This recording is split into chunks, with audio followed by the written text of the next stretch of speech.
Listen to me, because what I'm about to reveal will flip everything you think you know about attraction.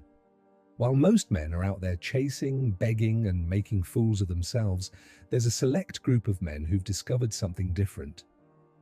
They've learned how to plant a single idea in a woman's mind that makes her do the chasing.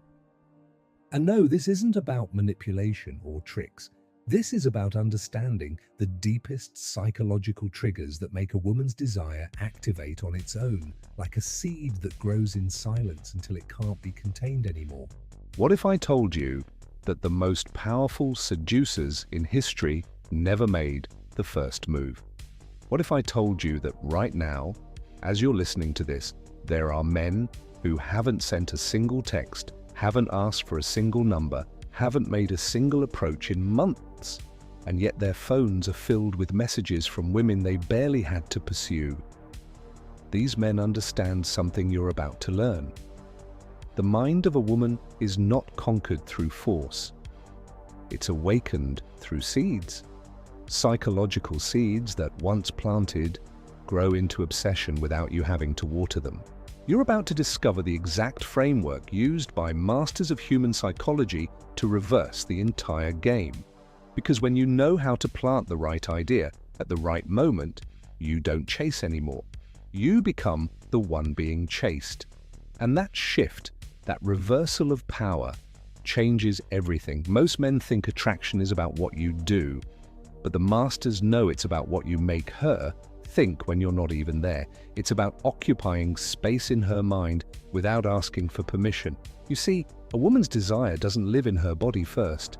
It lives in her imagination, and if you can capture her imagination with the right seed, her body will follow. But here's what makes this so powerful. She'll think it was her idea. She'll believe she chose you. And that belief, that ownership of her own desire, is what makes her pursue you with an intensity that logic can't touch. Let me tell you about the first seed, the one that changes everything. The seed of incompleteness. This is where 99% of men fail catastrophically. They try to be the complete package, the perfect man, the one who has it all figured out. But that's not how desire works. Desire needs space to grow. It needs mystery. It needs questions that can't be answered. When you present yourself as complete, as fully knowable, you kill the very thing that would make her chase you. The master seducer knows that you must leave gaps, strategic gaps that her mind will desperately try to fill. Think about it. When was the last time you couldn't stop thinking about someone? It wasn't because they told you everything. It was because they left you wondering. They planted a question in your mind that you couldn't answer. That's the first seed. You must become a puzzle with missing pieces, not broken, not damaged, but deliberately incomplete in ways that trigger her curiosity. You reveal 70% and hide 30%. You answer most questions but leave the important ones floating. You show strength but hint at depths she hasn't seen. Here's how you plant this seed in real time. When she asks about your past, you don't give her the full story. You give her fragments. I used to live differently, but that's a conversation for another time. When she asks what you're looking for, you don't give her certainty. You give her intrigue. I know it when I feel it, and feeling it is rare.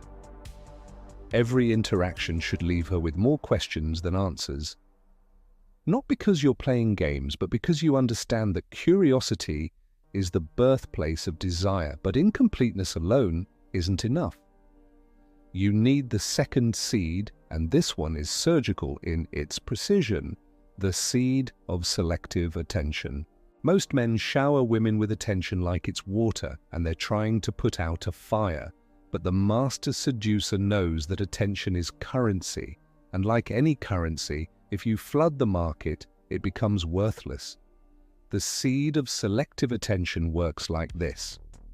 You give her moments of intense focus, followed by complete withdrawal. Not to hurt her, not to play with her emotions, but to create contrast. In practice, this means when you're with her, you're fully present. You look at her like she's the only woman in the room. You listen like her words are music, but then you pull back. You have your own life, your own priorities, your own world that doesn't revolve around her. This isn't about being an asshole. This is about creating scarcity, because humans value what's scarce. And when your attention becomes scarce, when she has to earn those moments of connection, something shifts in her psychology. She starts working for it. She starts chasing those moments. She starts making the first move to get back into your focus. The third seed is where things get truly powerful. The seed of emotional autonomy. This is what separates the boys from the men, the amateurs from the masters. Most men are emotional reactors. She pulls, they follow, she pushes, they chase harder. But the master seducer has emotional autonomy. He's not controlled by her moods, her tests, her attempts to shake his foundation. And here's why this matters. Women are constantly, unconsciously, testing to see if you're real. If your emotional state depends on her approval, you fail the test. But if you remain centered, if you maintain your own emotional reality regardless of what she does, you become magnetic. Let me paint you a picture. She cancels plans last minute. The average man panics, gets angry, or tries to reschedule immediately. The master, he responds with calm indifference. No problem. Enjoy your evening. And then he disappears. Not to punish, but because his world doesn't collapse when she changes plans. His emotional state remains his own. And that autonomy, that groundedness, plants a seed in her mind. This man is different. This man can't be controlled. And paradoxically, that makes her want to get closer, to see if she can affect you, to test if you're truly as solid as you appear.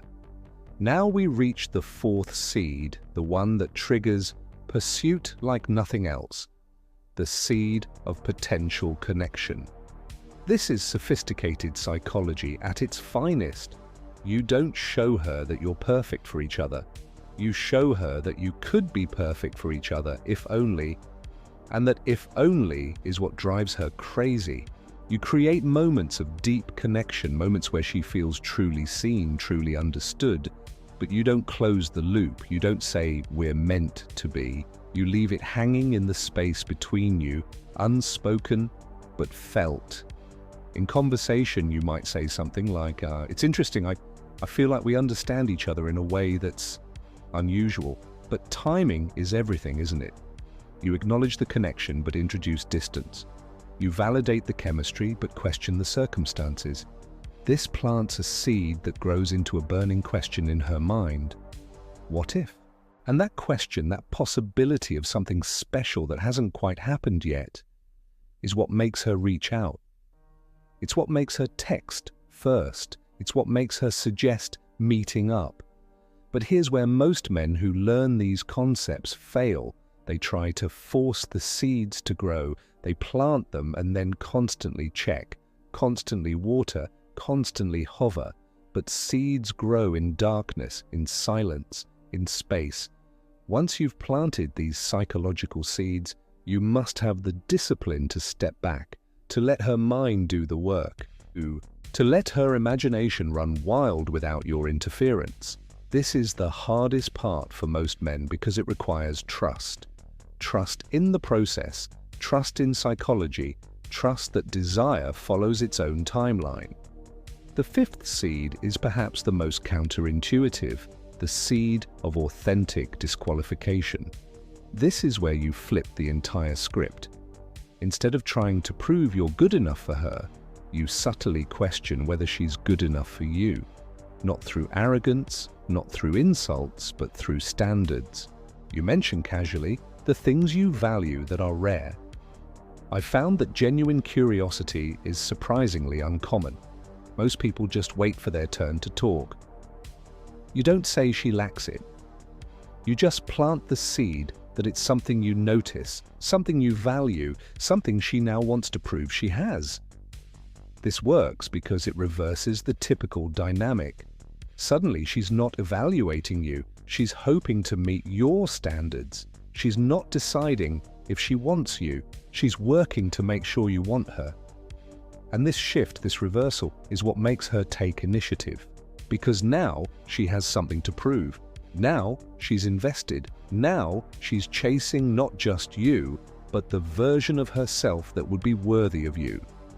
The sixth and final seed is the seed of future mystery. This is about creating what psychologists call open loops in her mind about your shared future. You don't promise anything, you don't make plans, but you drop hints about experiences you could share, adventures that might happen, moments that could unfold. There's this hidden place I know where the sunrise looks completely different. Maybe I'll show you someday, if you're the kind of person who can appreciate silence. Notice what happened there. You painted a picture of a future experience. You made it sensory, specific, intriguing, but you left it conditional, you left it uncertain. And that uncertainty, combined with the specificity of the vision, creates a psychological itch that she needs to scratch. She starts imagining that sunrise. She starts wondering what it would take to be the kind of person you'd share it with. She starts making moves to position herself as that person. But let me be crystal clear about something crucial. These seeds only work if they're planted from a place of authentic value. If you're using these techniques to compensate for being boring, needy, or desperate, they'll backfire spectacularly. The foundation must be solid. You must actually be a man with standards, with his own life, with genuine mystery. You can't fake depth. You can't pretend to have emotional autonomy. These seeds are amplifiers of who you already are, not magic pills that transform weakness into strength. Here's what happens when you master this approach. You'll notice women starting conversations with you, finding excuses to be near you, creating opportunities for connection. You'll see them reaching out first, suggesting plans, working to keep your attention. But more importantly, you'll notice a shift in yourself. You'll stop feeling desperate. You'll stop chasing validation. You'll stop needing any particular woman because you'll understand that desire is something you can create, not something you have to beg for. The secret that Neil Strauss and other masters understood is this. Seduction is not about what you take. It's about what you inspire. When you plant these seeds correctly, you inspire her to seduce herself with thoughts of you. You inspire her to chase the feeling she gets in your presence. You inspire her to make the first move because the alternative, not knowing where she stands with you, not exploring what could be, becomes unbearable. Think about the last time a woman was truly obsessed with you. If it's ever happened, you'll notice something. You probably weren't trying that hard.